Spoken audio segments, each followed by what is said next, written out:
কোনো সিস্টেমেই নাই। কোন প্লেন আমাদের বাসার উপর এসে ক্রাশ করবে? আমরা আমাদের অনুভূতিগুলোকে চেপে রেখে আমরা নিউজগুলোকে ডেলিভারি দেই। আর এমন ট্রেনিং সেন্টার যেন মানে বাংলাদেশের ঢাকা শহরে যেন এরকম আর ইনসিডেন্ট না হয়, এটাই আমার বলার আছে। আচ্ছা, আমরা দেশের বাইরে দেখবেন যে এয়ারপোর্টগুলো মানে শহরের থেকে যেতে 1 ঘন্টা টাইম লাগে, আর আমাদের বাংলাদেশে মানে কাছেই, মানে শহরের মধ্যেই এয়ারপোর্ট।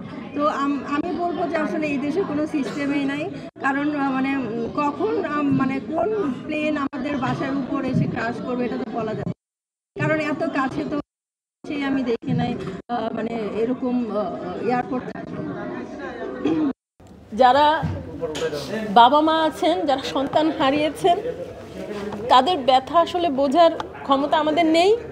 কিন্তু আমরা যেহেতু বাবা মা, আমরা জানি যে আমিও এক সন্তানের জননী, আমি মা।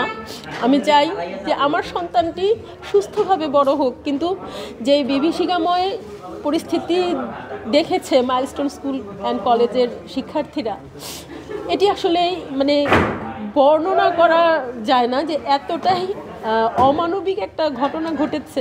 কঠিন একটি পরিস্থিতির মধ্য দিয়ে সেই শিশু বাচ্চাগুলো গিয়েছে। আসলে এটি ভীষণ কষ্টদায়ক একটি অনুভূতি, এবং আমি যখন সংবাদ পড়তে যাব এই বিষয়টি নিয়ে, আমি আসলে আমার অনুভূতি ধরে রাখতে পারছিলাম না। যেমনটি সময় টেলিভিশনের সাংবাদিক ভাই যেরকমটি করছিলেন, উনি তো স্পটে ছিলেন, অন দ্য স্পটে থাকা অবস্থায় আসলে সেই জায়গাটিকে দেখে রিপোর্টিং করা, এটি টু টাফ, সত্যিকার অর্থে টু টাফ। আপনারা যারা সাংবাদিক ভাইরা আছেন, আপনারা জানেন যে কোনো পরিস্থিতিতে আপনাদের পেশাদারিত্বটিকে আপনাকে টিকিয়ে রাখতে হবে। তারপরেও কিন্তু আমাদেরকে স্ক্রিনের সামনে থেকে বসে এই নিউজগুলোকে পড়তে হয়। আমরা আমাদের অনুভূতিগুলোকে চেপে রেখে আমরা নিউজগুলোকে ডেলিভারি দেই।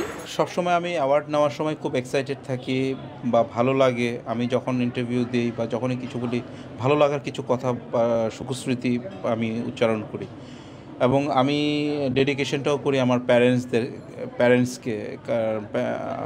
আমার অ্যাওয়ার্ড যতগুলো আমি পাই, আমি আমার প্যারেন্টসকেই ডেডিকেট করি।